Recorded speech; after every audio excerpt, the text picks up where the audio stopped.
Hands-On is sponsored in part by Elmer's Products, Inc. You've seen the oven-baked clay and you've seen an air-hardening clay. Next, we're going to use a microwavable clay. So we're going to do a fish fossil project.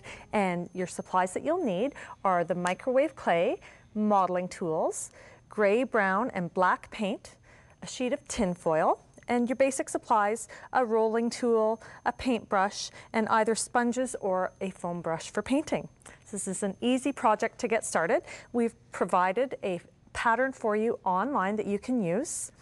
And we're going to start by taking the pattern, printing it off, and coming to your work surface. Of course, you're going to have protected your work surface with maybe wax paper so that it's an easy cleanup afterwards. And of course, you don't want to prepare the clay on a surface that you would prepare food on. So our clay, this is about half a package of our modeling clay. And I'm going to go ahead and take our rolling tool, and I'm just going to roll it out.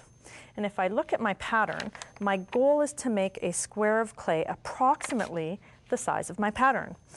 Of course, fossils come in all different shapes and sizes, so it's not really important to have an exact size for this. You can flip it over, kind of work on both sides. And you can see as I'm rolling, my clay is kind of separating on the edges, and that's a good thing because that kind of makes it look a little bit more like stone. Okay, so we want it fairly even and not too thin because you want to have room to carve down to get your fossil shape in there. So if you look, I've kind of got approximately the size of clay of my pattern. The next step, I'm going to take one of my modeling tools, and you want something with a fairly fine point. And I'm going to trace over top of my pattern. And I want to press fairly hard because when I remove my pattern, I want to be able to see my fish fossil. If you poke through, that's all right. Go around all the little bones. And the fun part of this is you don't have to use a fish to do this fossil. You could do a little egg shapes, you could do little sea anemone, just about anything. And real fossils, often there's more than one animal in one fossil. So if you wanted to, you could repeat little parts of this going off of the edges. So all the way around I'm gonna go.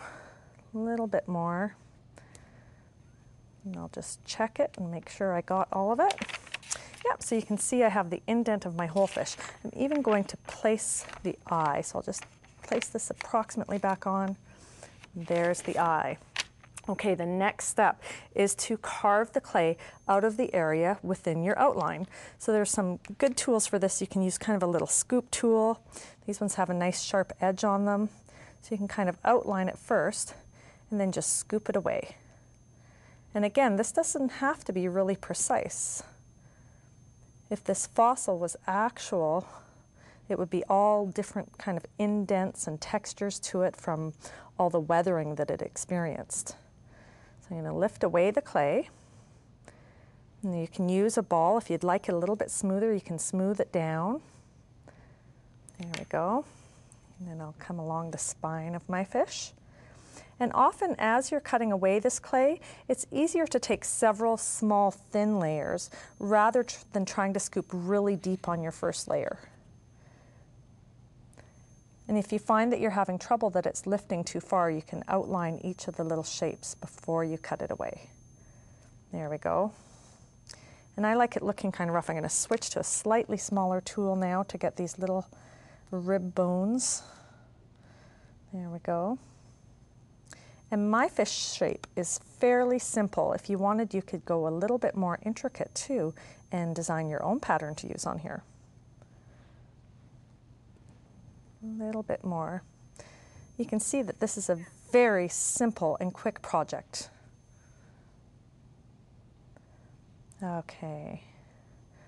I'm just going to leave those last couple of ribs. I think you get the idea of how we're going to finish off this fish. The next thing you're going to do is take your piece of tinfoil and crumple it into a ball. It doesn't have to be perfect. And then you're going to take the tinfoil and push it all over the clay. And you can see that that's adding a really great texture to it. And this texture is going to make it look more like stone. So you would finish carving all of your fish out of there, and then you would go ahead and take your piece of clay and you put it into the microwave. You will want parental supervision as you do this portion of your project, and you want to follow the directions that are on the package. Once you're all done, you're going to have a nice piece of hard clay like this, and it's all ready for you to paint.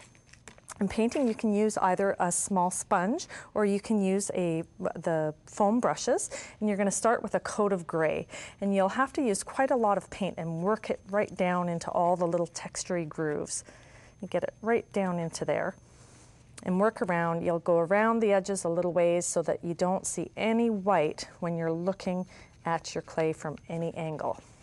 You can see how nicely this clay paints, and you all into the texture, so you're going to end up with a clay piece kind of like this, all painted gray. And I'm just going to add a little bit more wet paint because mine is dry on this one. And I'll show you the next thing to make it look a little bit more like stone. We're going to add some brown paint in. Now you don't need too much, and you want to kind of blend it in.